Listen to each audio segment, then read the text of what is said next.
Ahoy, ahoy. It is I, Kiami. Yes, currently I am doing Axolotl. It is for my ABC project that I'm doing. The main reason why I'm doing this is because I want to get better and improve and push myself on drawing different things.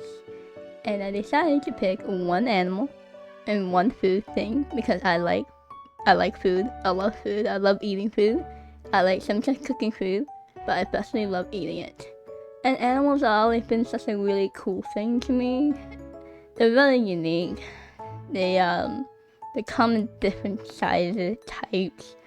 Some can lay eggs, some can't lay eggs. It's really funny because platypuses are the weird mammal that can lay eggs. Meanwhile, birds are like freaking birds. I forgot what the popular name is, but like they're like, oh, they're the only ones that can lay eggs. But then you got the platypus. It's like, what's happening? So then I decided to pick an axolotl. I could have picked like an armadillo, but I decided not to. I wanted to draw something kind of cute. And then no, axolotl can be drawn really, really cute. So I'm drawing an axolotl. I did look up a few images online. Actually, not a few. I looked up a lot of images online that I could use as a reference.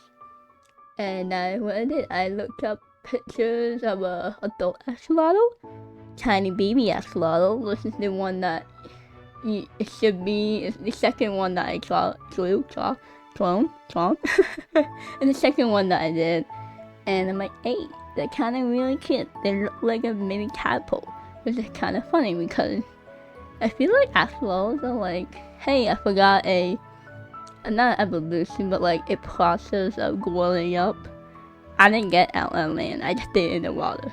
I think they actually can breathe underwater. They actually have gills. Do not quote me on this. Look it up yourself, Google it. I forgot.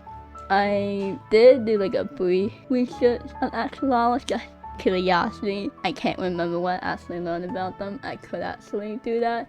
Maybe next time do that with the next animal that I look up, draw, blah blah blah. Axolotls are kind of weird. I never really drew one before. I doodled a few from like references of other artists that have drawn axolotls. And I'm like, and let me actually draw one realistically. Do I technically have to do this if I want to do like a cartoony axolotl? No. For sure no. People who want to draw like cute animal, they don't necessarily need to learn how to draw a realistic axolotl. I think it does help in the sense of pushing the boundaries in the future, but it's not needed. It's not mandatory. I just wanted to try it. Plus, I do miss drawing realistically and getting blah blah blah. And that is what I do with axolotl. Luckily, I do know my perspectives.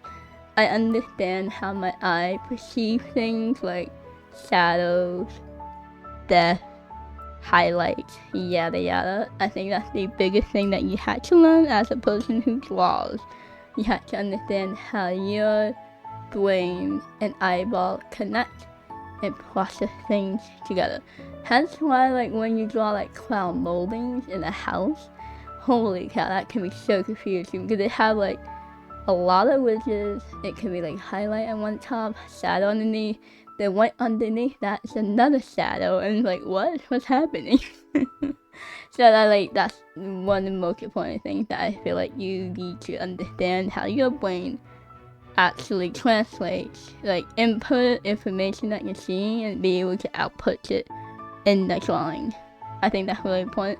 I learned that very quickly when I was drawing veins on a hand. It was I forgot what they called it, like not a white cast or something. You ever taken like a traditional drawing class where they have like the white cast moldings and just like clay, you gotta like draw it black and white, blah blah. I did do that. I don't even know where that drawing is anymore. I have it somewhere. It might be in my closet with all my other drawings. Who knows? I don't know. Boop. Who knows? So, this is gonna be like a longer video maybe. I'm not sure. I might actually cut it down. I want seeing it play back and I'm like, holy cow. I take way too long drawing axolotl. I did actually learn how to like pause on OBS, so it's not like this weird me like not moving my canvas at all. I did do that. I think in total I drew like 9 axolotls. That is a lot, and the one that took me the longest was probably, I think it's this one. There were 2 axolotls together. I drew one of them. I actually drew them separate because my brain was not like understanding the relationship between the 2 axolotls, like the relationship in base and where they're standing next to each other. I wasn't thinking, it wasn't working. What was really cool, the friggin' little fin wiggly wags on the side of the head. It attached, those 3 parts are attached to one another and then attached to the skull. I thought that was pretty cool. I'm like, I did not realize that. And they have like veins in it. I think that's, I'm pretty sure that's why the axolotls like look really, really pink and red. Especially in like the flip-flops, the ears. I don't know the proper name. I did not Google it. I did not look it up. I just guessed. I'm like, oh, that's pretty really cool. I really appreciate that, and I playing around with it. I didn't do actually representation, but it was just pretty fun. I like doing it. It was pretty cool. And I do like occasionally write notes on it. That's how I learned how to draw some things. Plus, it's fun to like take notes and see what you were writing back on your drawing. That's really cool to do, especially when you take notes. I think this is really good if you ever like sketching draw. You can take notes on your sketches. The one video that I was watching, she said it's really important to take notes. And you can actually probably look up. Her name is Devin L. Quirks. I'll link her the video that I'm talking about below. I guess. I don't know how YouTube works. I'm just doing this for fun. I mainly just want to document what I've been doing and learning. And this is what I've been learning. I've been learning how to draw axolotl. And it was really fun. I liked it. I don't know what else to say. It's like late at night. I'm always recording late at night. I don't know why. I could do it during the day, but I just don't. I usually work at commissions during the daytime, or just eat food, or just like lay on my bed, be a lazy bum. I try not to. I am trying to like wake up quote unquote earlier, or like before 10.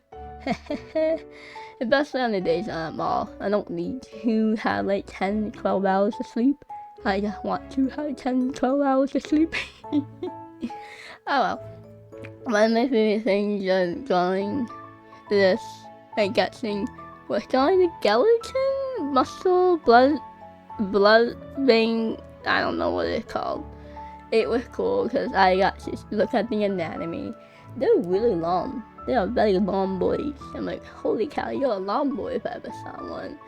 And like the vertebrae, or what we call them, like, there's a lot. There's 5 plus 5 is 10 to 23. I could totally be wrong with my math. That's just what I counted. I could be really wrong. Look it up yourself. Whatever I say, like facts about axolotl, do not quote me. I am a person that just looked up a picture of axolotl and I drew it. And I just use observation. I don't know what they are. I actually never really looked them up. I think they live in the deep sea or something. I could totally be wrong, like the ocean floor. I'm not really particularly sure. I love how derpy they look. They remind me of Ditto, like the Pokemon. And I really like how they look like Ditto. They should be like I wonder if there's like an axolotl Pokemon. There probably is. Pokemon's a very big franchise. I feel like they should have an axolotl themed Pokemon. If they don't, they're missing out.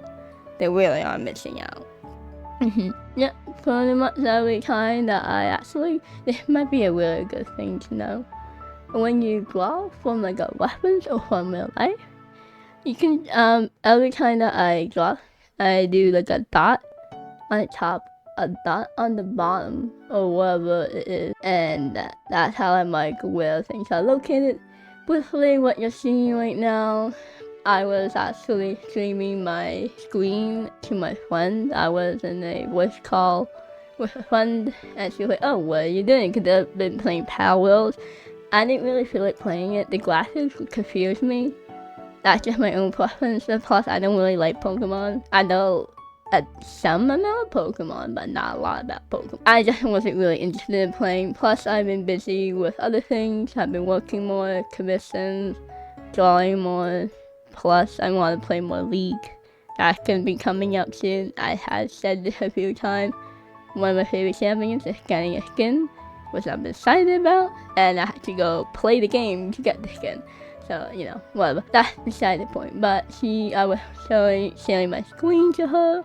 I was like, oh, that's really cute. And she's like, oh, you know what look really funny and like kind of cute? And you make them sad. Hence why I drew like the blue lines on their faces.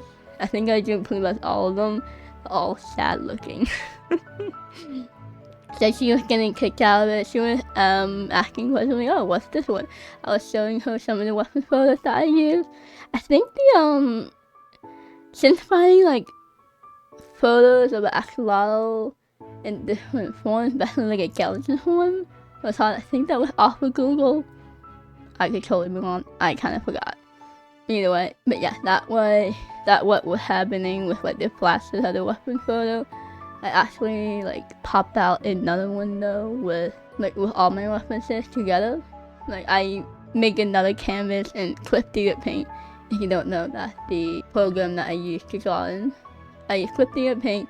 I'll pop out a window and I compile all my weapons into one canvas, and that's how I put my weapons. And you can't see it on screen. I'm trying like this very minimalistic look. I'm not sure how it's working. I'm kind of liking it because you really just focus on just the drawing in front of you. I don't know, time will tell. I don't think I will ever go back to actually having like all my tools onto the screen. That seems to be a lot. And here they are, drawing them all pink. I did have one axolotl that was not pink. It was like a gray, black one, not like spotted. I didn't feel like learning how to color different axolotls, so I just made them all pink. They're all very pinky boy. They're very cute. This one is like a muted pink, kind of ugly, like a desaturated pink. I don't know. It's not the prettiest pink, but I did try to actually make it underwater, but my brain wasn't really feeling like learning how to color underwater things at the moment, and it was like getting really late at night. I was drawing for like 3 hours at the time or something. Like, you know what? No, I just get in there plain white pink and like add minimal highlight. I'd say it's saddle. I added like a darker pink for like the eel flaps or whatever with darker. Pretty much that's what I did, and I didn't do anything fancy. At that time, I was just mainly focusing on how to draw a freaking axolotl. And I think I did a decent job. I could totally be wrong. This was my first time drawing real axolotls. Maybe I'll draw them again in the future. They were really fun. Who knew? Maybe I can actually see one in real life and draw it. That'd be kind of fun, but aren't they usually sleeping? I could totally be wrong. I know very little about these little guys, but it was pretty fun. I am going to be wrapping up here. Thank you for watching. It was fun to draw. The next time that I draw axolotl will be with avocados. I'm not sure how that's gonna work out. I'm actually away through some sketches of potential finished drawing. That is in the process. But I wanted to like record this video before I continue drawing. The other thing, I might make them stickers depending if I can fix my color machine. Right now it's being really funky. That's a whole different story. I don't know what to do with my color machine. Thank you for watching. Bye. Haha.